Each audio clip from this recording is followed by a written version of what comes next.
Begini, terkait dengan mendoakan hidayah kepada orang-orang kafir, sebenarnya ini hal yang dituntut. Jadi kita tidak hanya dituntut ya untuk mendakwahi mereka dengan baik, tapi juga adalah kita mendoakan mereka agar diberi hidayah. Yang dilarang itu mendoakan rahmat dan ampunan untuk mereka, itu tak boleh. Jadi kita katakan Allah mahdi fulan, Allah mahdi fulanah yang di orang kafir, nggak apa-apa. Jadi dalilnya banyak sekali ya, diantaranya adalah Nabi SAW mendoakan agar Umar bin Khattab itu masuk Islam. Dulu kan dua yang diajukan, didoakan oleh Nabi SAW, yaitu Umar bin Khattab radhiyallahu taala anhu dan juga Abu Jahal. Ini kan yang didoakan, ya. Tapi yang qadarullah, Allah memilih Umar bin Khattab radhiyallahu taala anhu.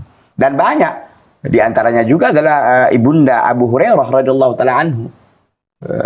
Abu Hurairah meminta kepada Nabi SAW agar didoakan ibunya yang belum Islam waktu itu, lalu Nabi SAW mendoakannya, mendoakan agar diberi hidayah begitu. Jadi bukan doa rahmat dan ampunan itu tidak boleh kepada mereka orang kafir, tetapi kalau doa yang bersifat agar diberi hidayah, agar diberi petunjuk, agar dia kembali ke agama fitrah, maka ini sesuatu yang dituntut dari kita.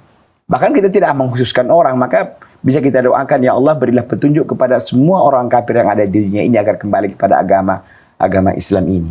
Nggak ada masalah kita mendoakan untuk mereka ini hidayah.